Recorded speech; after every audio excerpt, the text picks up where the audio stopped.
जानकी जीवन स्मरण जय जय राम पार्वती पते हर हर महादेव पुंडलीक वरदा हरि विठ्ठल श्री अनंत कोटी ब्रह्मांड नायक राजाधिराज सच्चिदानंद सद्गुरु श्री ब्रह्मचैतन्य महाराज की जय।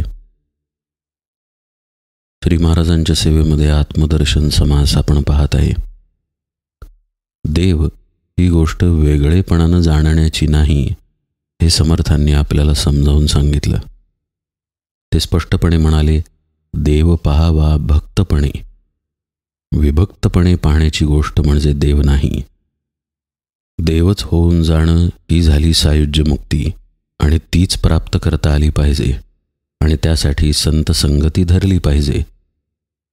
हे सर्व सांगत असताना समर्थ आपल्या देहबुद्धीला आणि आत्मबुद्धीला उद्देशून काय म्हणतायत ते पाहणं अत्यंत महत्त्वाचं आहे।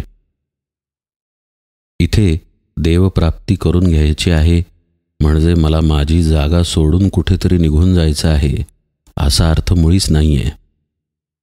जर आपल्या आतच तो आहे किंबहुना तोच आपण आहोत तर मग त्याच्या प्राप्तीच्या आड येतं काय हे पाहणं गरजेचं आहे। देहबुद्धी आड येते असं आपण फक्त ऐकतो, बोलतो, वाचतो, पण नेमकं काय आड येतं?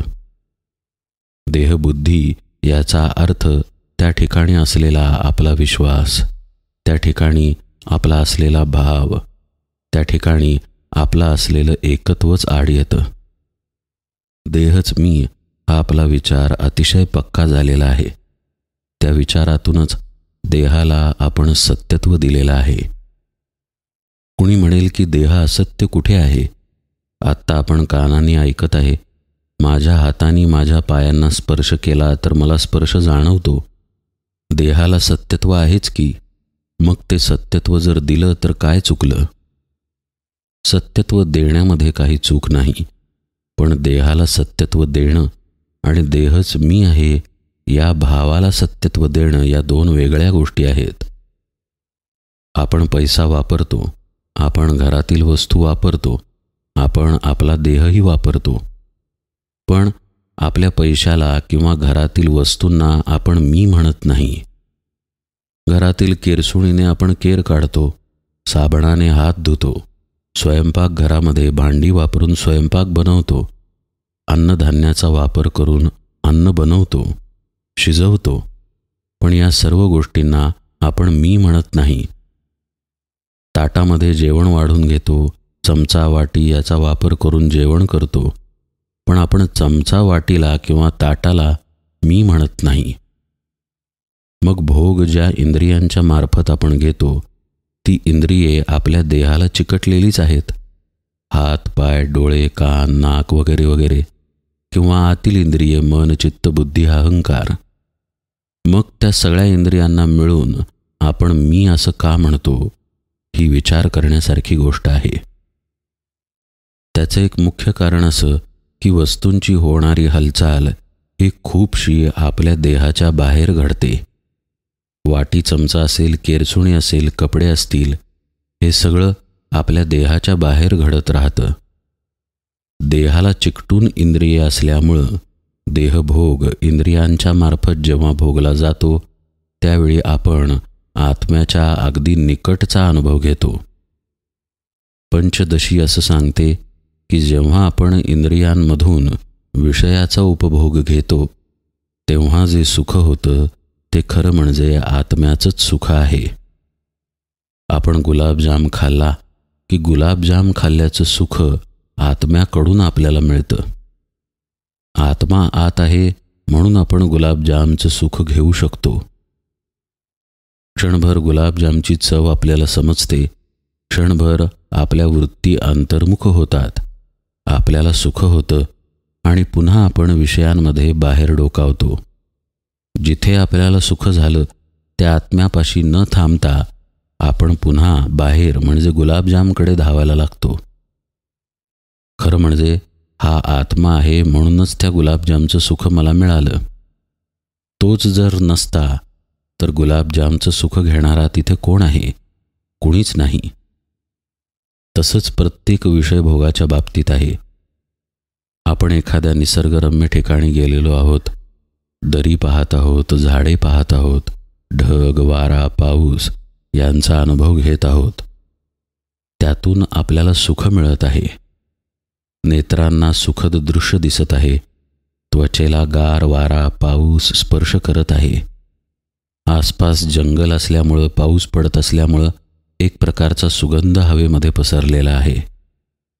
हे सगळं काही अनुभवत असताना तो अनुभव आपण आत घेतो, आपल्या आत्म्यापर्यंत जातो, सुखाचा अनुभव घेतो आणि पुन्हा बाहेर विषयांमध्ये येतो. आत्म्याशिवाय आपण कोणतंही सुख अनुभवू शकत नाही. असा हा आपला आत्मा खरं म्हणजे सुखाचा सागर आहे. बाहेरील विषयांचं क्षणिक सुख जर आत्म्यामुळेच मिळत असेल तर प्रत्यक्ष आत्म्यापाशी किती सुख असेल याची कल्पना करून पहा. पण ही प्रक्रिया आपल्या इंद्रियांच्या मार्फत घडत असल्यामुळं आपला असा गैरसमज होतो की मी म्हणजे देह हे सुख घेत आहे. प्रत्यक्षतः मी म्हणजे आत्मा हे सुख घेत असतो. त्यामुळं देहाला सत्यत्व येतं. असं सत्यत्व बाहेरच्या वस्तूला येऊ शकत नाही, कारण ती वस्तू देहाचा भाग नाही. खरं म्हणजे आपली इंद्रिये ही आपल्याला दिलेली साधनेच आहेत. निरूपण आत्ता आपण कानांनी ऐकत आहे, डोळ्यांनी काहीतरी पाहत आहे, मनामध्ये काहीतरी विचार करतो, बुद्धीमध्ये निर्णय येतो. ही सर्व इंद्रिये आपली साधने असून आपल्या देहाला चिकटलेली आहेत. त्यामुळे आपण त्यांना आपलं समजण्याची चूक करतो. नुसतं आपलं समजत नाही, मी समजतो आणि मग देहबुद्धीमध्ये सापडतो. बाहेरील जी साधने आपण मगाशी पाहिली, जसं की ताट, वाटी, साबण वगैरे वगैरे, ही साधने देहाला चिकटलेली नसल्यामुळं त्यातील आणि आपल्यातील वेगळेपण आपण प्रत्यक्ष अनुभवू शकतो. पण माझ्या हातातील, पायातील, डोळ्यातील आणि माझ्यातील वेगळेपण, माझ्या मनातील आणि माझ्यातील वेगळेपण आपण साधनेशिवाय ओळखू शकणार नाही. नुसते शांत आपल्या देहाकडे दुर्लक्ष करून जरी बसले तरी लक्षात येईल की हात, पाय, डोके, कान, नाक इत्यादी स्थूल अवयवांपासूनही आपण किती वेगळे आहोत.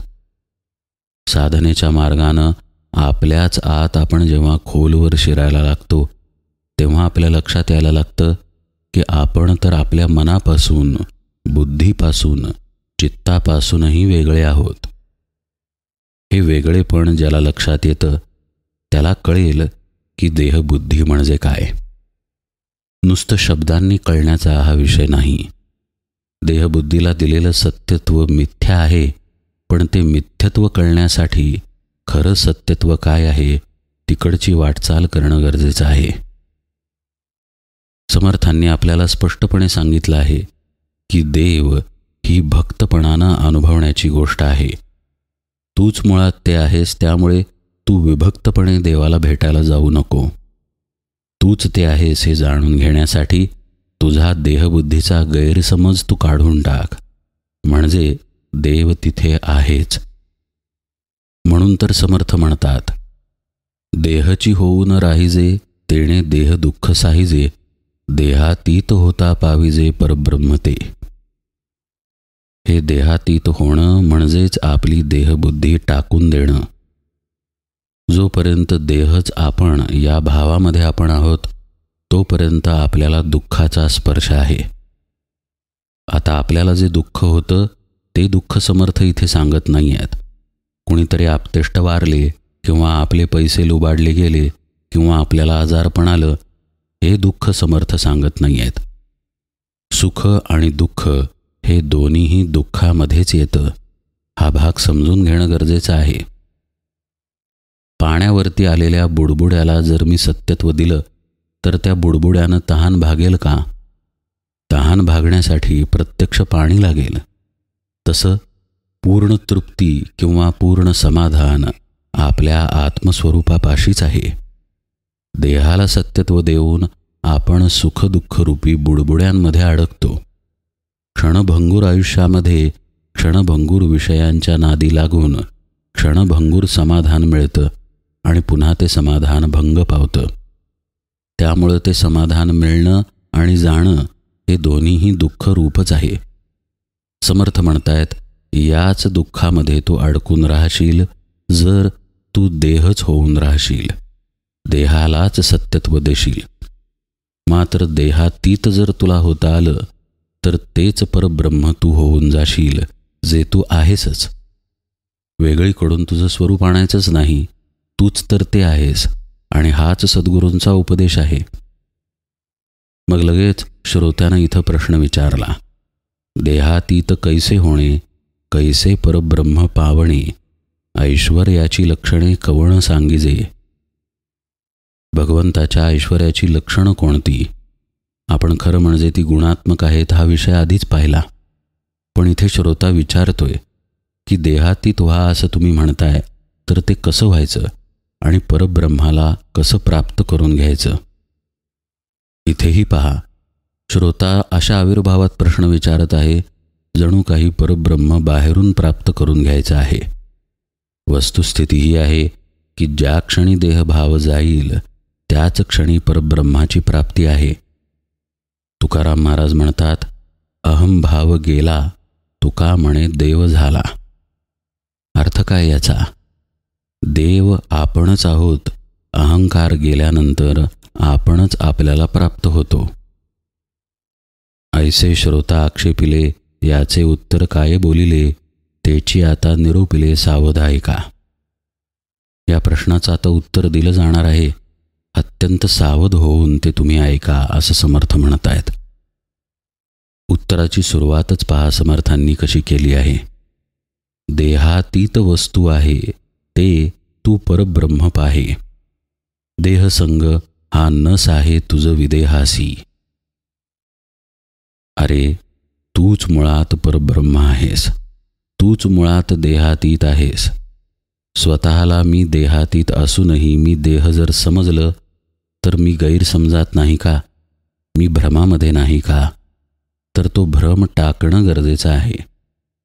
देहातीत जी वस्तू आहे तेच आपलं खरं स्वरूप आहे.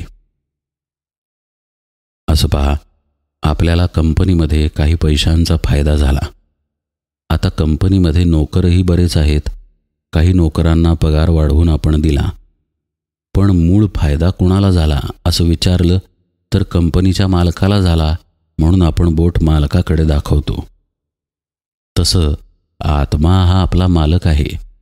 इंद्रियांच्या माध्यमानं आपण जीवन जगतो खरं, पण आत्म्याच्या आधारावरती जगतो, त्या ब्रह्मतत्वाच्या आधारावरती जगतो. आत्ता डोळे कार्य करतायत, कान कार्य करतायत, पचनसंस्था कार्य करतेय, मेंदू कार्य करतोय, पण आत ब्रह्मतत्व आहे म्हणून, जीव चैतन्य आहे म्हणून. हे आत असलेलं ब्रह्मतत्व खरं म्हणजे मालक आहे आणि बाकीचे सगळे नोकर आहेत. पण इथे घडलंय काय? नोकर स्वतःला मालक समजत आहेत. पैशाचा फायदा कंपनीत कुणाला झाला म्हटल्यानंतर नोकरांनी जर हात वर केला तर ते हास्यास्पद नाही का?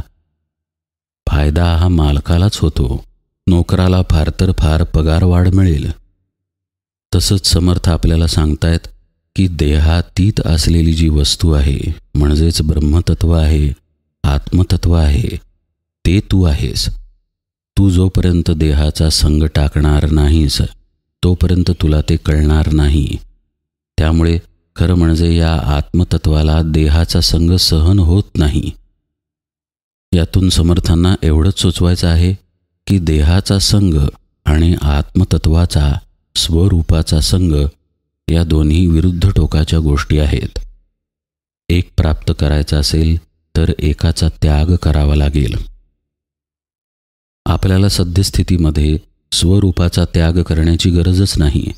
आपण त्याच्या त्यागामध्येच आहोत म्हणून तर आपल्याला देहबुद्धी आहे. देहाला आपण सत्यत्व दिलेलं आहे. देहसंगामध्ये आपण आहे. समर्थ म्हणतायत, देहसंग हा नस आहे तुझं विदेहासी, हे तू ओळखून घे. मुळात तू विदेह आहेस हे ओळखून घे. ज्याला देह नाही तो विदेह म्हणजेच आत्मा. असा तू स्वतः विदेह असताना स्वतःला देह समजू नको, देहसंगामध्ये राहू नको. देहाचा वापर कर पण देहाला नोकर म्हणूनच ठेव.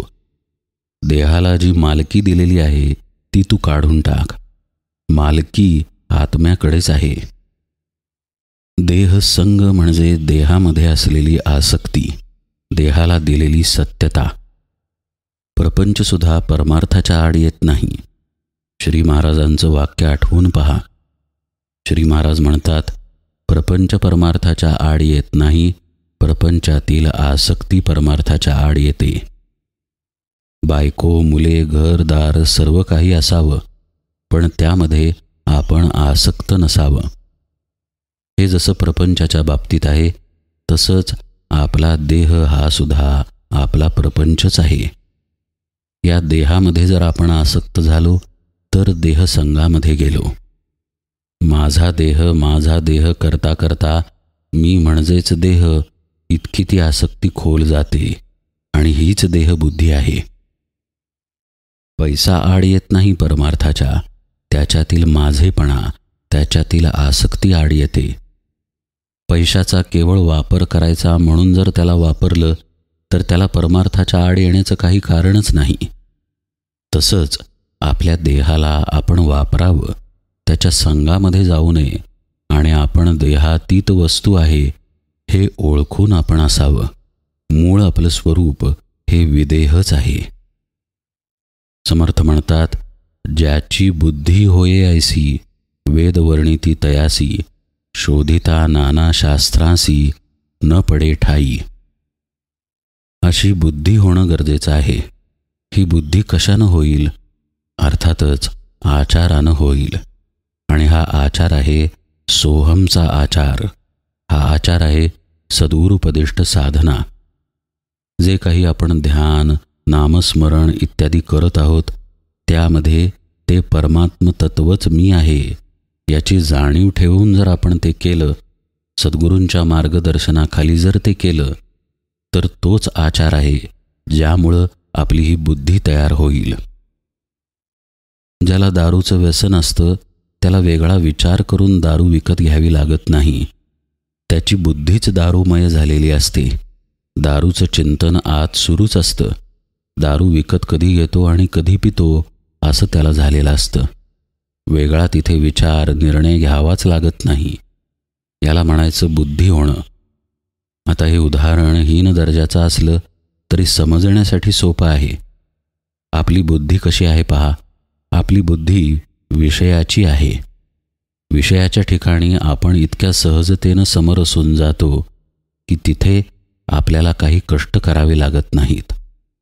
सिनेमाचं गाणं असेल, प्रेक्षणीय स्थळं असेल किंवा एखादा उत्तम पदार्थ असेल, तिथे आपण सहजपणे समरसून जातो.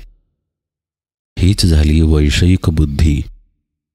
समर्थ म्हणतायत, देहातीत वस्तू आहे ते तू परब्रह्म पाहे, अशा स्वरूपाची बुद्धी झाली पाहिजे. म्हणजेच मी तेच आहे ही बुद्धी झाली पाहिजे. अशी जर बुद्धी झाली तर त्याचं वर्णन वेदही करतात असं समर्थ म्हणतायत. ही स्थिती अर्थातच दुर्मिळ आहे, कारण याच्या विरुद्ध दिशेच्या बुद्धीची आपल्याला सवय आहे, वैषयिक बुद्धीची.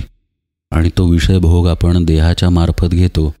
त्यामुळं मग देह माझा होतो, प्रेमाचा होतो, आसक्तीचा होतो आणि त्याहूनही खोल जाऊन देह म्हणजेच मी होतो आणि ती झाली देहबुद्धी. या सगळ्या प्रवासाला उलटं करून आत्मबुद्धीला आपल्याला जवळ करायचं आहे. आत्मबुद्धी जवळ केली की आत्म्याचे गुण आपल्यामध्ये प्रकाशित होतात. जसं की पाण्याला समजा गोल भांड्यामध्ये भरलं तर पाणी गोल होईल, चौकोनी भांड्यात भरलं तर चौकोनी होईल. तसंच बुद्धीचं आहे. बुद्धी विषयाकार झाली तर विषय चिंतन करेल, विषयामध्ये समरसून जाईल. बुद्धी आत्माकार झाली तर आत्म्याला पाहू शकेल आणि आत्म्याचे गुण त्यामध्ये प्रकाशित होतील. हेच ऐश्वर्य आहे. ऐश्वर्य ऐसे तत्वता, बाणे देहबुद्धी सोडिता, देह मी ऐसे भाविता अधोगती. अर्थातच देह मी म्हटलं तर अधोगती ठरलेली आहे. पण हे आत्म्याचं ऐश्वर्य तेव्हा मिळेल जेव्हा बुद्धी आत्म्याकडे वळेल. मग हे ऐश्वर आपण कालच्या निरूपणात पाहिलेलंच आहे.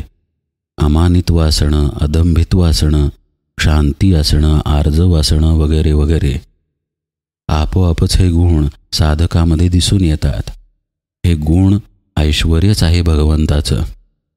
पण हे तोपर्यंत प्राप्त होणार नाही जोपर्यंत आपण देहबुद्धी जवळ केलेली आहे, देहसंग जवळ केलेला आहे, देहाला आपलं म्हटलेलं आहे, देहामध्ये आसक्त आपण आहे.